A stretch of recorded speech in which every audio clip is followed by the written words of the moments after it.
नमस्कार, online classes में आपका स्वागत है। और हमारा टारगेट जो आज रहेगा वो 361 तो 390 के जो क्वेश्चन है 30 क्वेश्चन है इसके ऊपर रहेगा। चलिए आज के क्वेश्चन आपसे बात करते हैं। देखिए पहला क्वेश्चन क्या दे रखा है कि 1 लीटर अल्कोहल का वजन सर्दियों जो गर्मियों की तुलना में सर्दियों में कम होगा, सर्दियों की तुलना में गर्मियों में कम होगा, सर्दी एवं गर्मी दोनों में समान होगा, उपरोक्त में से कोई नहीं। देखिए दिमाग तो ये कहता है कि यार सर्दी गर्मी से क्या फ़र्क पड़ने वाला है, समान ही आएगा मान, लेकिन ऐसा नहीं है। आपको एक पात्र दे रखा है और उसका जो वॉल्यूम है, उसका जो आयतन है वो कितना दे रखा है, जो आयतन है इसका, ठीक है, वो अपने को जो है 1 लीटर दे रखा है। तो आयतन जो है 1 लीटर दे रखा है। मान लो ये पूरा भरा हुआ है यहाँ तक। जैसे ही जो है सर्दियाँ आएंगी तो V बराबर आयतन बराबर होता है द्रव्यमान के बटे घनत्व। द्रव्यमान तो सर्दी हो या गर्मी हो कुछ नहीं बदलता है, लेकिन जैसे ही सर्दियाँ आएंगी, सर्दियाँ आते ही घनत्व का मान जो है ये बढ़ जाता है, डेंसिटी बढ़ जाती है, जो अणु है वो करीब आ जाते हैं, वस्तु सिकुड़ जाती है, जिसके कारण घनत्व का मान बढ़ जाता है और आयतन का मान कम हो जाता है।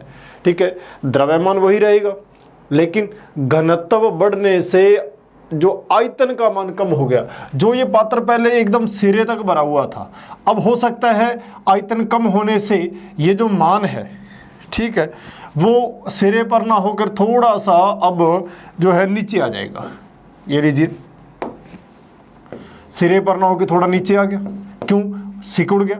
लेकिन आपको तो 1 लीटर पूरा करना है, आयतन सिकुड़ गया है, इसलिए आपको ऊपर से अतिरिक्त अल्कोहल डालना पड़ेगा।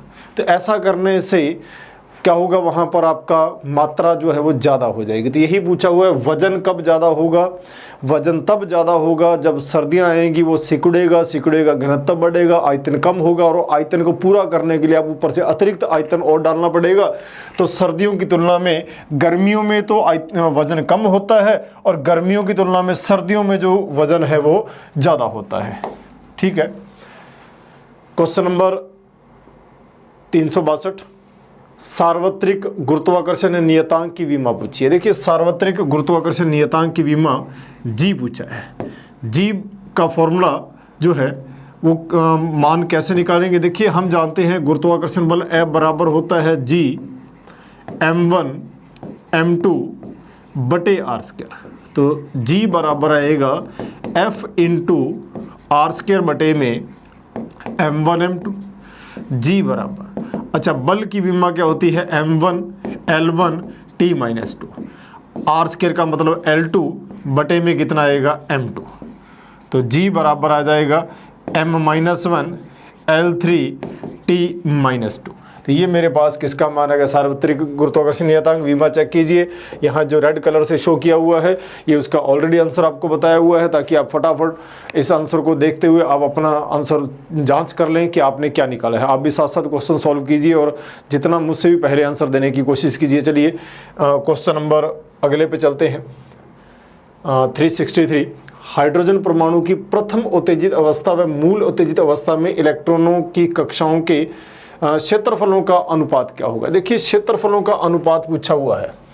पहली बात तो हम जानते हैं जो त्रिज्या होती है r बराबर होता है जो 0.53 n स्क्वायर बटे में z, यानी कि त्रिज्या r समानुपाती किसके होता है, n स्क्वायर के।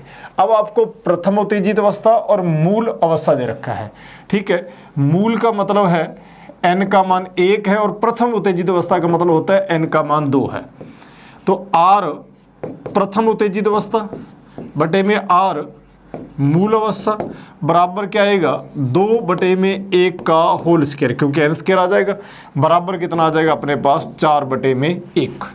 ये किसका मान आ गया, अपने दोनों त्रिज्याओं का अनुपात आ गया। लेकिन हमें किसका मान पूछा है, क्षेत्रफल का। क्षेत्रफल कितना आएगा, 4 पाई आर स्क्वायर। तो a प्रथम बटे में a मूल बराबर आएगा r प्रथम बटे में आर मूल का होल स्क्वायर बराबर आएगा 4 बटे में 1 का होल स्क्वायर बराबर आएगा 16 बटे में 1।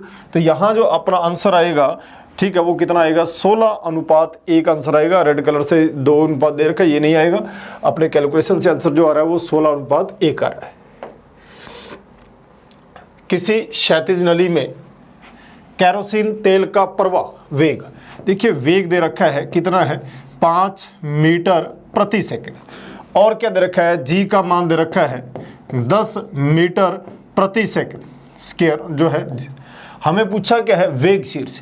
देखिए अपने बर्नौली की समीकरण पढ़ी थी, उसमें हमने दाब शीर्ष, वेग शीर्ष और ऊंचाई शीर्ष तीनों पढ़े थे अपने, ठीक है। तो उसमें जो फॉर्मूला आया था हमारा वेग शीर्ष, उसका फॉर्मूला होता है v² बटे में 2g।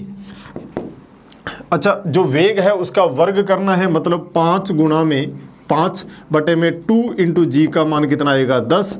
ऊपर कितना आ गया अपने पास यहाँ पर 25 बटे में 2 गुणा में 10, यानी कि ये 25 को पहले 2 से काट दे तो कितना आएगा 12.5 बटे में 10 बराबर आएगा 1.25 मीटर, ठीक है। वेग शीर्ष, ध्यान रखना वेग शीर्ष का जो मात्रक होता है वो मीटर होता है, मीटर प्रति सेकंड नहीं होता। कि वेग शीर्ष में वेग का मात्रक लगा दो, वेग शीर्ष है ये वेग नहीं है, ठीक है, इसलिए इसका मात्रक मीटर होता है। तो हमारा जो आंसर है वो 1.25 इसका आंसर आ गया हमारा 364 नंबर पर। चलिए, किसी कण की स्थिति x समय t के साथ निम्न प्रकार दी जाती है। देखिए इस स्थिति का समीकरण है x बराबर at² माइनस bt³। किसी समय पर त्वरण शून्य हो, किस समय पर, अपने को पूछा वो टाइम कौन सा है जिस पे त्वरण शून्य हो। तो पहले एक काम करते हैं, त्वरण तक पहुंच जाते हैं। अच्छा, वेग निकालना है तो फॉर्मूला कैसे आएगा dx/dt, एक बार अवकलन करेंगे, v बराबर क्या आएगा 2at माइनस 3bt, ये वेग का फॉर्मूला आ गया। वेग आने के बाद फिर निकालते हैं त्वरण, फॉर्मूला क्या आता है dv/dt, एक बार और अवकलन कर देते हैं, फॉर्मूला आएगा 2a माइनस 3b, ठीक है। और प्रश्न क्या कहता है त्वरण 0 होना चाहिए, प्रश्न ये कहता है त्वरण का मान 0 होना चाहिए, यानी कि 2a माइनस 3b बराबर कितना आना चाहिए 0, ठीक है। अच्छा ध्यान रखना यहाँ आपने थोड़ी गड़बड़ कर दी है, क्यूब था तो स्क्वायर आएगा, और यहाँ कितना आएगा 6bt आएगा, ठीक है। लीजिए, तो हमारा फॉर्मूला आ गया 2a माइनस 6bt बराबर 0। तो हमें तो t का मान निकालना है, तो t बराबर कितना आएगा 2a बटे में 6b, t बराबर कितना आएगा a बटे में 3b। तो हमारा जो आंसर रहेगा a बटे में 3b। ऑलरेडी आपको पता होना चाहिए, सिर्फ कैलकुलेशन था, उसने हमने क्या किया विस्थापन दे समीकरण दे रखी थी, मैंने विस्थापन की समीकरण से वेग निकाला, वेग से मैंने त्वरण निकाला, और प्रश्न कहता है कि वो टाइम बताओ जिस पर त्वरण का मान 0 है, तो मैंने उठा के त्वरण का मान 0 कर दिया, ठीक है, और जो इससे टाइम का मान आएगा वो हमारा रिजल्ट आ जाएगा। तो एकदम ईजी क्वेश्चन है। आगे बढ़ते हैं। एक साइकिल सवार 20√3 मीटर त्रिज्या वाली वृत्ताकार सड़क पर 14√3 मीटर प्रति सेकंड की चाल से बिना फिसले मुड़ जाता है, तब इसका ऊर्ध्वाधर से झुकाव क्या है। देखिए कोई साइकिल सवार चलता है तो उसका वेग का फॉर्मूला था v बराबर √rg tan थीटा, ठीक है। इसका मतलब हमें ऊर्ध्वाधर से झुकाव पूछा है, तो हमें निकालना है tan थीटा बराबर क्या आएगा v² बटे में rg। सबसे पहले प्रश्न में देखिए v क्या दे रखा है अपने को, साइकिल की त्रिज्या ये दे रखा है, ये वेग है, वेग कितना दे रखा है 14√3 मीटर पर सेकंड। अच्छा, त्रिज्या r का मान दे रखा है 20√3 मीटर पर सेकंड, और उधर से g का मान जो है वो 9.8 दे रखा है। तो यहाँ अपने चलते हैं, तो हमारा फॉर्मूला आएगा tan थीटा बराबर v² का मतलब है हमें 14√3 गुणा में 14√3 बटे में r का मान कितना है 20√3 गुणा में 9.8, ठीक है, ये आ गया। जो कटता है काटते हैं, सबसे पहले √3 से √3 कट गया, ठीक है, और 14 और आपस में काट देते हैं। 14 कटेगा 7 पर और ये कितना चलेगा 10 पर।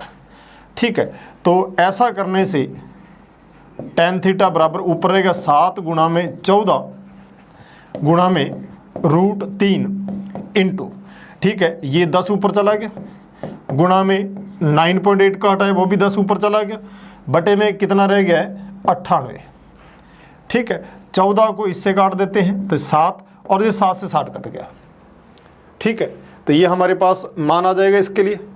तो यहाँ तक अपने पास आ गया, सॉरी ये 10 ऊपर नहीं आएगा, 10 से नीचे ही रहेगा क्योंकि ये 10 से कटा था और 10 से 10 कट गया, तो सीधा सीधा निकल गया कि tan थीटा बराबर हमारे पास आंसर आ गया √3। तो फिर थीटा बराबर कितना आएगा 60 डिग्री। तो हमारा जो आंसर आएगा इसमें वो 60 डिग्री आंसर आ जाएगा। थोड़ा कैलकुलेशन में देख लेना, कैलकुलेशन ध्यान से करना ताकि मिस्टेक ना हो। आदर्श गैस के दाब और आयतन का गुणनफल क्या होगा? देखिए सीधी सीधी आदर्श गैस की समीकरण पूछी है।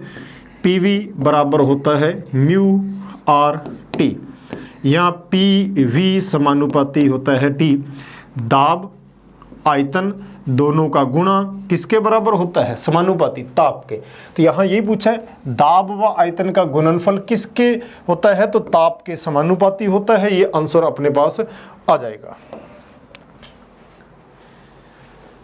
एक धातु के तार के दोनों सिरों के बीच में एक नियत वोल्टता लगाई जाती है, यानी कि हमें ये तो पता लग गया कि जहां भी लगाया गया है वहां पर V जो है नियत वोल्टेज है, वोल्टेज का मान नियत है।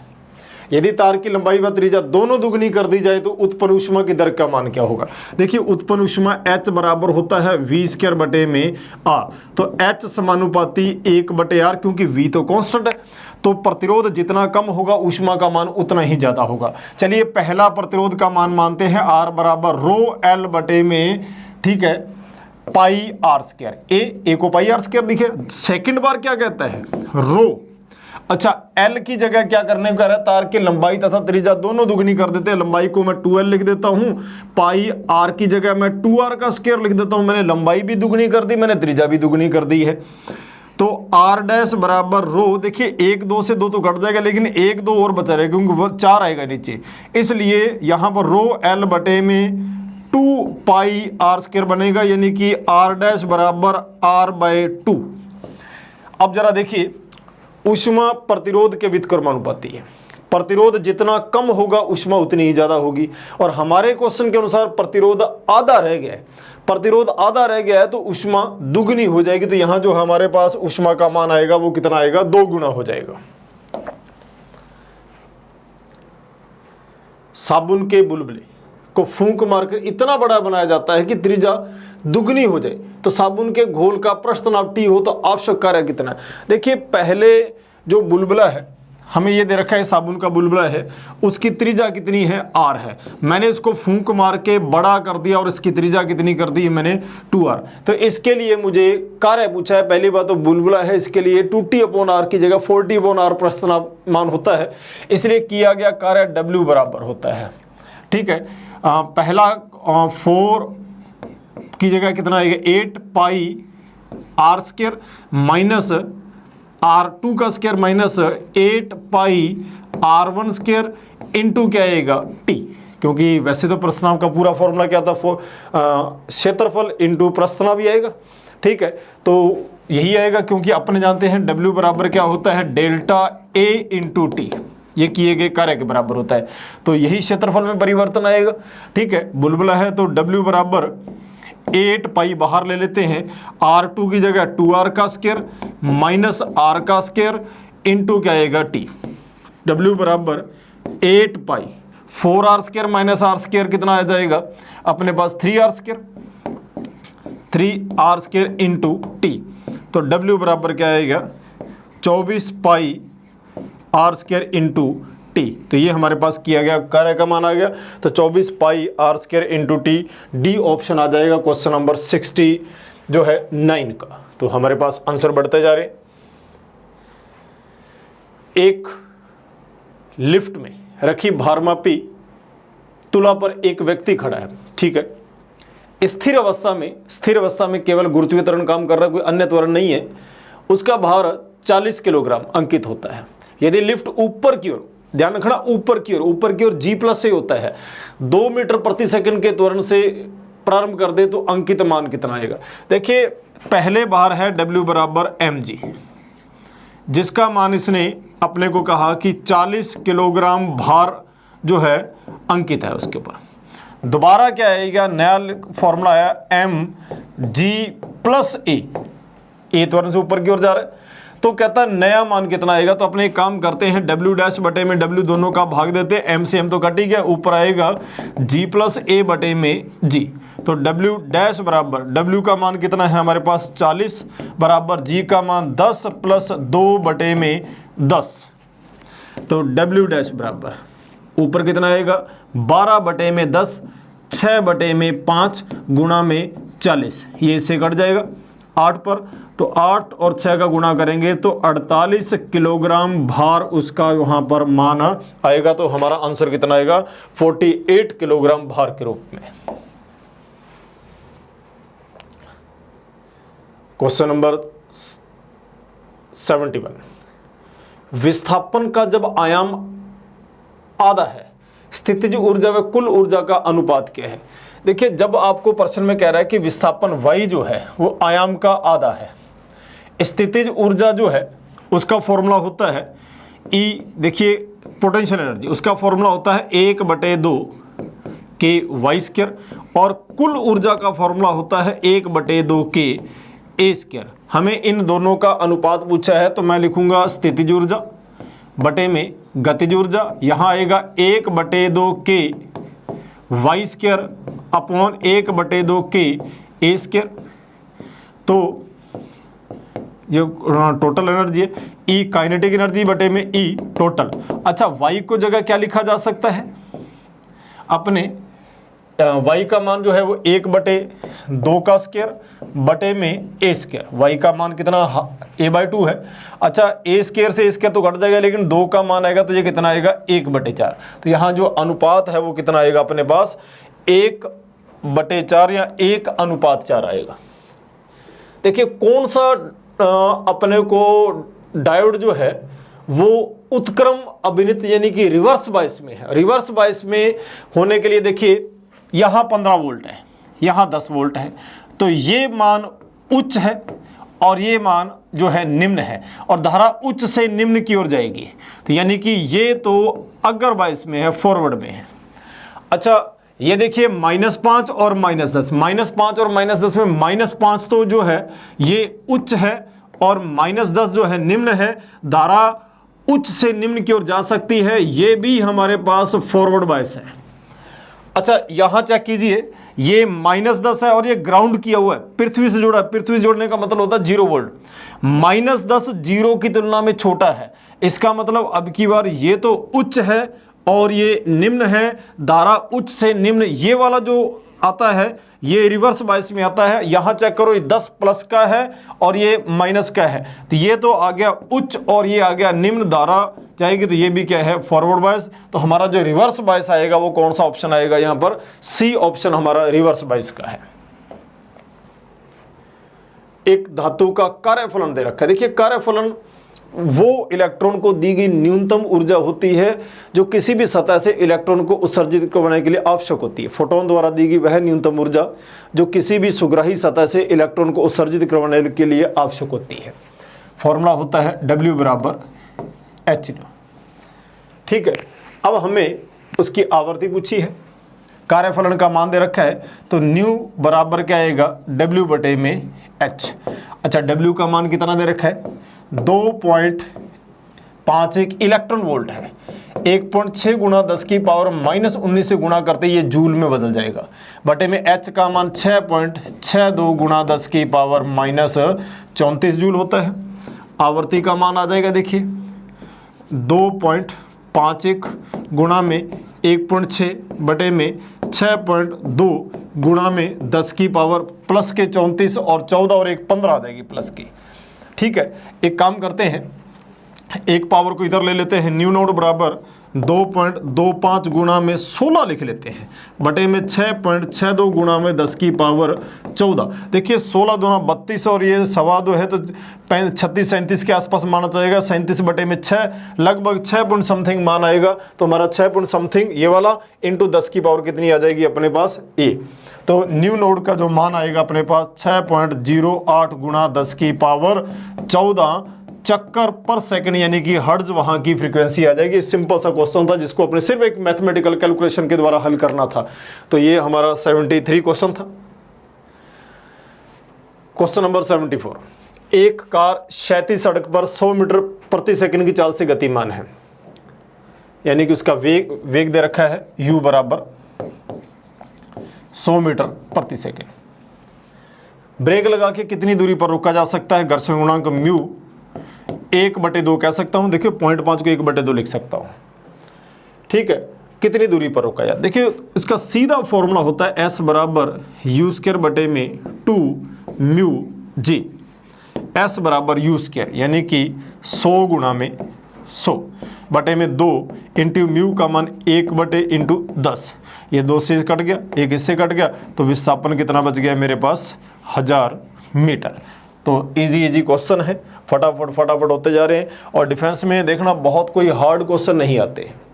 आपकी कैलकुलेशन, आपकी एक्यूरेसी अच्छी होनी चाहिए। हार्ड क्वेश्चन नहीं है, लेकिन आपका फ्लो अच्छा होना चाहिए, ठीक है। इसलिए आपको बहुत टाइप के जितनी वैरायटी के क्वेश्चन आपको मिल सकते हैं वो सारे क्वेश्चन आपको एक बार हाथ से निकाल लेने चाहिए। पृथ्वी का द्रव्यमान अपरिवर्तित रहते हुए यदि त्रिज्या कम हो जाए तो वस्तु का भार, देखिए वस्तु का भार निर्भर करता है W बराबर mg जी पर।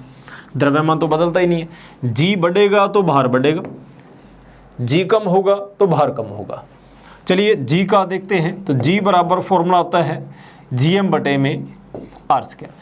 जी कैपिटल जी तो सार्वत्रिक नियतांक को तो ये बदलता ही नहीं है। प्रश्न में m द्रव्यमान के बारे में कहा गया है कि द्रव्यमान अपरिवर्तित रखना है। यदि आपने r को कम कर दिया, जैसे 2% कम कर दिया, तो g जो है बढ़ेगा। अगर g बढ़ेगा तो w भी बढ़ेगा, तो इसका मतलब वहां पर भार का मान बढ़ेगा। क्वेश्चन नंबर 76, यदि आवेशित कण की गति की दिशा न तो चुंबकीय क्षेत्र की दिशा में है न ही उसके लंबवत है, तो पथ कैसा होगा? ठीक है, ये प्रश्न जो है अपने मैग्नेटिज्म में बड़ा ही फेमस क्वेश्चन है। मान लो बल रेखाएं इधर जा रही हैं, इस दिशा में, चुंबकीय क्षेत्र की बल रेखाएं इस दिशा में जा रही हैं B, और इसमें कोई आवेश प्रवेश करता है जो है Q V वेग से।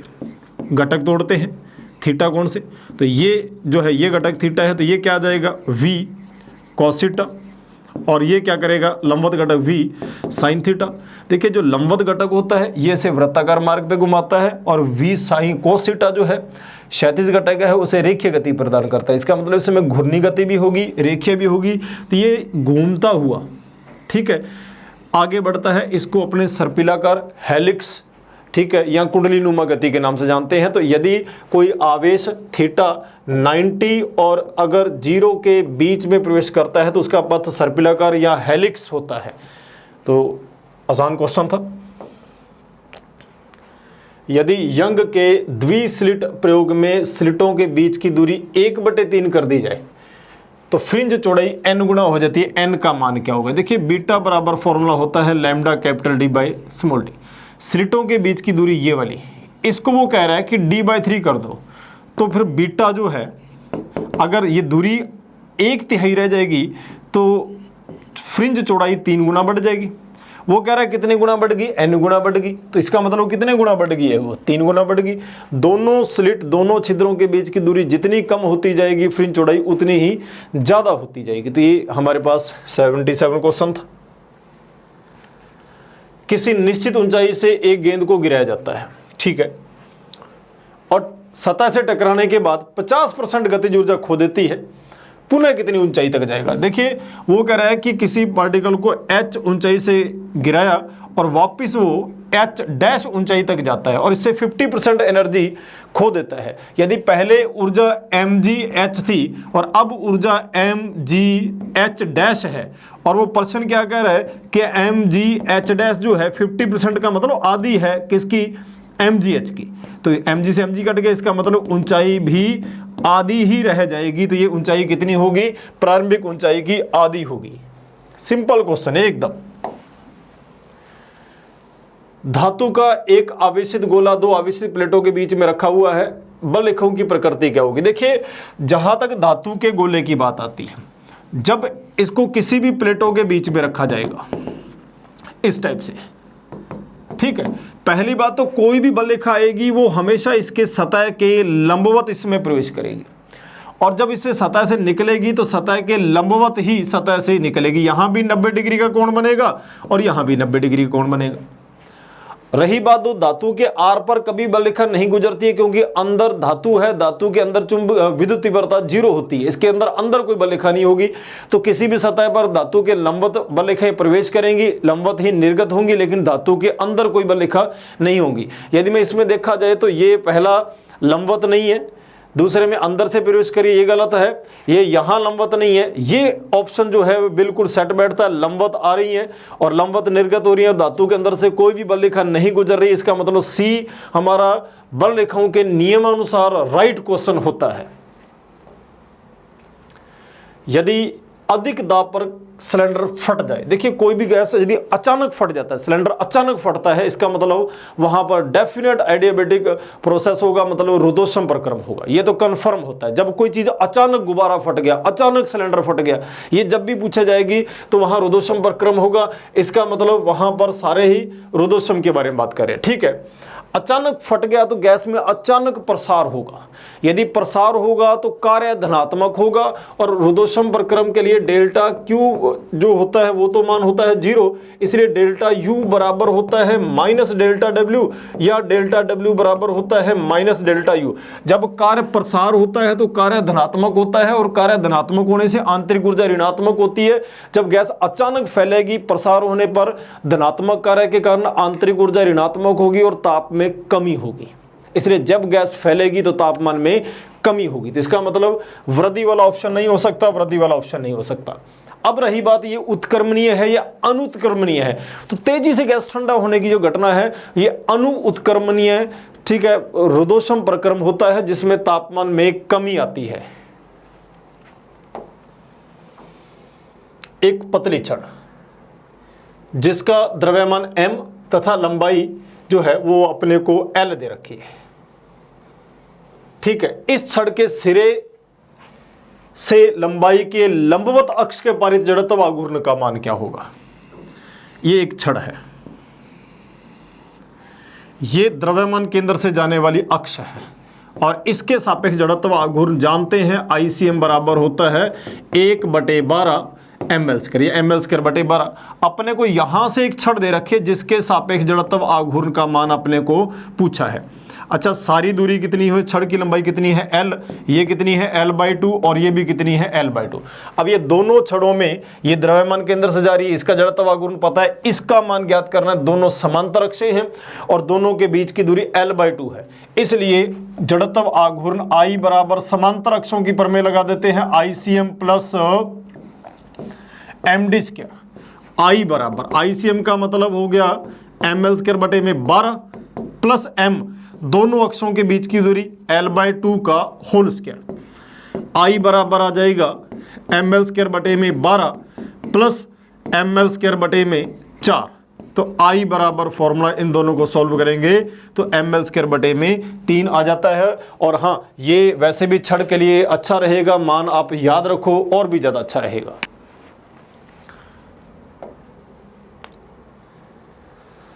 एक दंड चुंबक उत्तर दक्षिण दिशा में इस प्रकार रखा है कि उत्तरी ध्रुव उत्तर दिशा की ओर हो।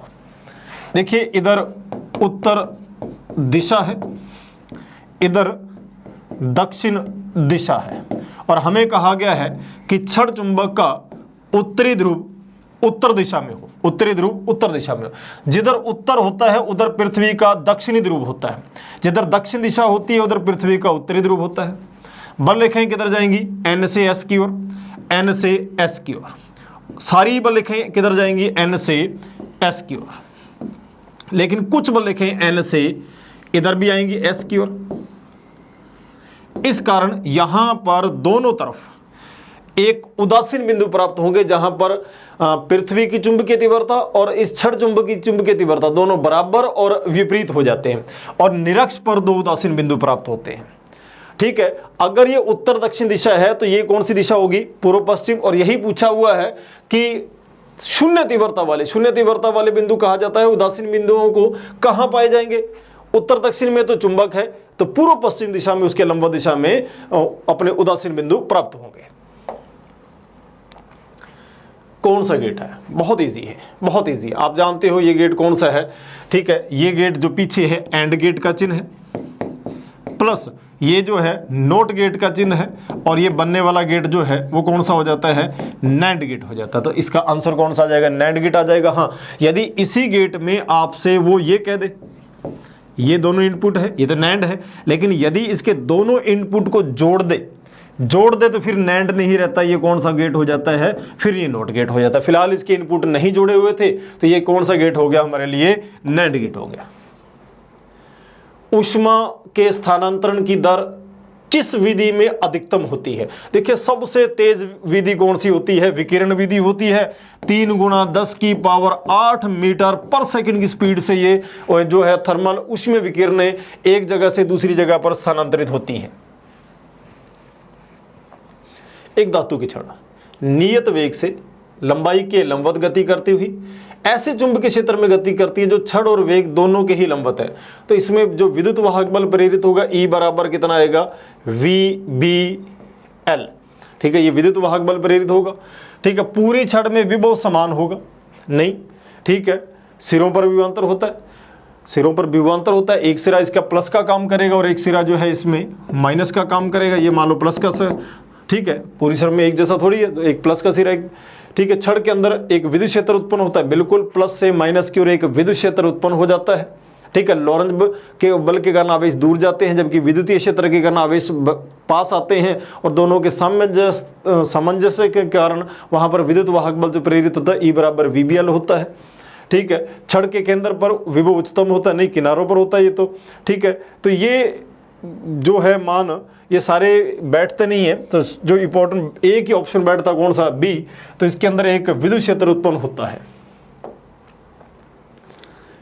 धारिता जो है C धारिता वह V विभव की 64 बूंदें मिलकर एक बड़ी बूंद का निर्माण करती है। प्रत्येक बूंद पर आवेश Q हो तो बड़ी बूंद का आवेश क्या है? देखिए, जब बड़ी बूंद और छोटी बूंदों में आपस में संबंध पूछा जाए, बड़ी बूंद को फुहार के छोटी बूंदें बना दें या छोटी बूंद को फुहार से मिलाकर बड़ी बूंद बना दें, तो बड़ी बूंद की त्रिज्या कितनी है? R। छोटी बूंद की त्रिज्या कितनी है? Small r।